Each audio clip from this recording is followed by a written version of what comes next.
After my promotion, my sister-in-law scoffed. Well, now you can finally pay rent for living off my brother. I looked at my husband. He just sipped his drink and said, "She's not wrong." That night, they had a party without me in my own home. I wasn't invited. When I came downstairs, they were toasting to the real family. I closed the door quietly. What I did the next day at the bank. I've worked since I was 16. First job was cashier at Food Lion. I worked through college, graduated with debt, paid it off by 35. I never expected handouts, never even asked my husband for help when things got tight. He was charming when we met. Funny, confident in a laid-back Southern way. I thought we were building something. We bought this house together. Well, my name is on the deed, his is not. I put down the payment. I handled the mortgage because my credit score was better. He said he'd cover the rest. That meant utilities, food, and every now and then gas money. Over time, that rest became spotty. I picked up his slack. I made excuses for him. When he quit his job for a mental health break last year, I didn't fight him. I told him to take the time he needed. I paid every damn bill for 8 months while he figured it out by playing Xbox and watching YouTube on our living room couch. And yet, when I got promoted, finally recognized after years of being the one who cleaned up every mistake at the bank, he acted like I owed him something. And Mallory has always looked at me like I wasn't good enough for her baby brother. She's divorced, broke, and lives in Greensboro with their mother half the year. She never built anything in her life, but she sure has an opinion about mine. The party hurt. Not because they were laughing. Because they excluded me. In my house. The house I pay for. I watched them all. Mallory, her drunk boyfriend Jared, Greg, 2 of his cousins I barely know, raising glasses and toasting to the real family. That part stuck in my gut like a shard of glass. They didn't even look up the stairs. Nobody said my name.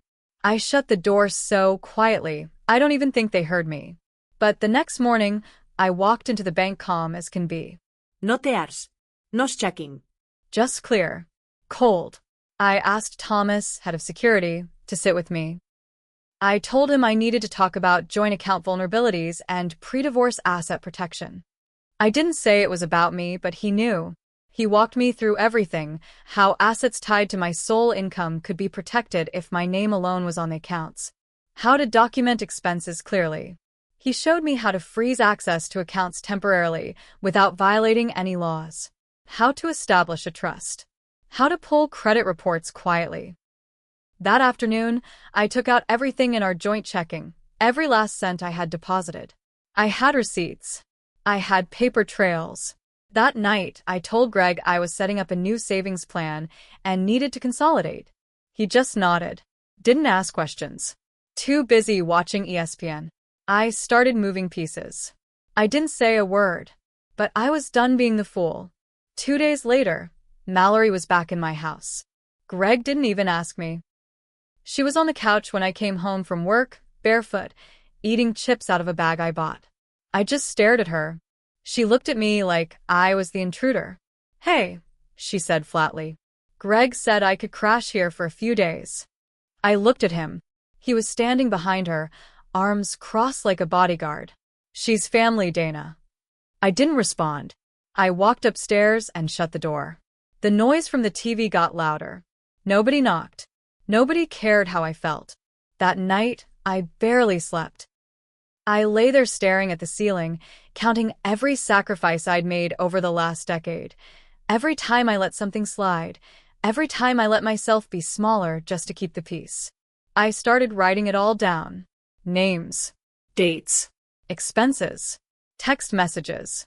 Screenshots. I emailed the whole thing to myself and saved it in a new folder labeled Exit Plan. Mallory started staying longer than a few days. She started parking in my spot in the driveway. She even had a key. Greg gave her one. One night, I found a wine glass in the dishwasher with lipstick on it. I don't wear lipstick. I walked through the house like a ghost, and nobody noticed I was cracking. Then, last week, I overheard them in the kitchen. I wasn't supposed to be home yet. I had left work early. "She's so uptight," Mallory said. And she walks around like She owns the place. Greg laughed. Well, she kinda does. They laughed again. Then I heard something that stopped me cold. Did she sign the new insurance papers yet? Mallory asked. Greg said, not yet, but she will. I told her it's just routine stuff for taxes. They got quiet when they heard me shut the door, louder than usual. I didn't let on that I'd heard them. I just smiled and asked what they wanted for dinner. But that night, I pulled every document out of the filing cabinet and went through it piece by piece. There was a new life insurance form. It listed me as the insured and Greg as the sole beneficiary. He'd backdated my signature. It wasn't even close to mine. He was planning something. I didn't know what yet. But I wasn't going to sit around and find out. The fake signature on the insurance form rattled me. I couldn't prove what he planned, but I knew this wasn't just about money anymore. This was about erasing me financially, emotionally, maybe even physically. The next morning, I requested a full report from our insurance carrier. I posed it like I was just double-checking our household coverage before a refinance. It took 48 hours, but when the documents came, my heart dropped. There wasn't just one policy. There were 3. One on me, one on the house, and a third on Greg, with Mallory listed as the emergency contact and secondary beneficiary. That one had been taken out just a month ago. He told me he needed my signature for refinancing paperwork, which I now realized was a lie. I had signed one of the documents without reading carefully. I'd handed him the pen and trusted him. Stupid. I started watching them more closely. I noticed how they whispered in the kitchen when they thought I wasn't listening. Mallory started calling Greg babe once, like it slipped. He laughed. I didn't. I started staying at work later. Then I started sleeping on the couch. One night, I came home to find a suitcase by the stairs, mine. Greg sat in the armchair, TV on mute. You've been acting crazy, he said. Maybe you should take a few days. Clear your head. Mallory walked out of the kitchen with a trash bag full of my clothes. Not folded, just shoved in. I stared at them, then walked out without a word. But I didn't go far. I checked into a hotel with my corporate discount. I used my laptop to access everything, our bank accounts, the credit card records, even the security footage from the doorbell cam. What I saw made my stomach turn. Greg and Mallory had been entering the house at strange hours when I was away on business trips. There were deliveries signed for under my name, electronics, jewelry, alcohol, all paid for with my accounts. That's when I called my friend Simone. She's a divorce attorney. Tough, quiet, sharp. I told her everything. The fraud, the insurance forgery, the financial abuse. She told me to stay put, say nothing, and start pulling hard records. Emails, video, statements, all of it. She also said something else. Dana, you need to shut down their access before you confront them. If they think you're onto them, it could get dangerous. So I did. The next morning, I walked into the bank again. I pulled everything, shut down the joint account, froze the cards, transferred the rest into a trust under my name only. I called the insurance companies, flagged all policies for fraud, and requested formal investigations. Then I filed a police report for identity theft. That night, I drove back to the house. Quietly. I used my key. They were inside.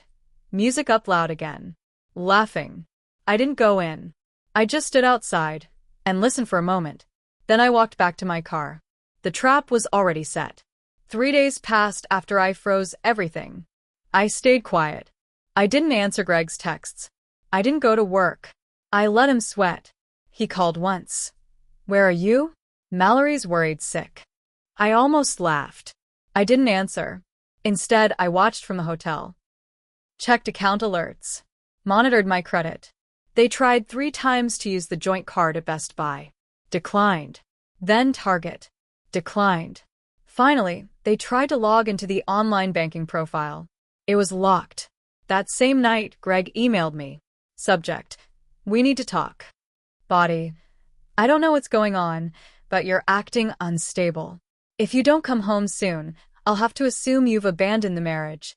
That has legal consequences. That's when I knew Mallory had coached him. She used to work in some low-level legal office before she got fired for stealing from a petty cash drawer. She's not smart, but she's sneaky. I forwarded the email to Simone. She replied in 10 minutes.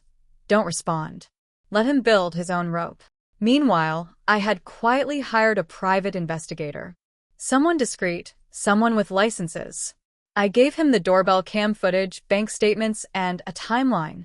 I asked him to look into Mallory's finances, movements, everything. A week later, he delivered. Mallory had opened a P.O. box under my name. She'd signed up for a credit card using my social, fake address, and her number. She'd been running up charges at salons and spas. There were even 2 hotel reservations. She listed Greg as her husband. Same last name as mine. When I saw that, my stomach turned. But I didn't cry. I just added it to the file. Simone filed the fraud evidence with the insurance company's internal review board and contacted a prosecutor she used to clerk for. I filed for legal separation and an emergency asset freeze. Because of the forged insurance forms and new identity theft claims, the judge granted an immediate financial injunction. Greg couldn't touch a dollar without court approval. And then I called the locksmith. I changed every lock on the house, garage, side doors, even the gate. I had the deed in my name. The utility bills in my name. The mortgage, paid for years, only by me. 2 nights later, Greg tried to come home. I watched through the window as he stood there, banging on the door. Mallory was in the car, looking down at her phone, pretending not to notice. I didn't open it. I just watched. Greg finally got a lawyer when he realized the money wasn't coming back. He tried to act like the victim. Said I abandoned the marriage, claimed emotional cruelty, even told his lawyer I was mentally unstable. It was all a performance. Too bad I kept the receipts. Simone had the case lined up so tight, he never saw it coming. We walked into mediation with folders, bank records showing I paid 92% of all household expenses for the last 5 years. Statements showing thousands spent by Mallory using credit tied to my name. Video evidence from the doorbell cam with timestamps showing her walking out with my deliveries. The cherry on top? The email Greg sent about legal consequences. When his lawyer saw the insurance paperwork with a fake signature, his face dropped. You need to settle, he told Greg. I saw it. He wasn't on his side anymore. Greg tried to play it cool. I just want what's fair, he said. You mean theft and forgery? Simone snapped back. You'll get what's fair. The court awarded me exclusive ownership of the home. No alimony, no division of assets, because he hadn't contributed anything of real value. In fact, he was ordered to pay restitution. Not a huge amount, but enough to sting. Mallory? She got served 2 weeks later. Credit fraud, identity theft, and impersonation charges. She cried on Facebook about being betrayed by family. I posted nothing. I let the silence tell the story. A month later, I donated all of Greg's remaining clothes and electronics to Goodwill. I deep-cleaned the house. I repainted the bedroom. I took back every square inch he tried to claim. I even adopted a dog, named her Liberty. Last I heard, Greg moved in with Mallory in Greensboro. But they weren't together anymore. She'd been using him for money she thought he still had. When it dried up, so did she. He's alone now, renting a room from a guy who works night shift. No car. No credit. No home. He tried texting me again. Can we talk? I blocked the number. Revenge didn't come loud. It came slow, steady, with every dollar, every document, every moment I stayed quiet while they played games in my house. They toasted to the real family once. Now they drink alone. And I live free.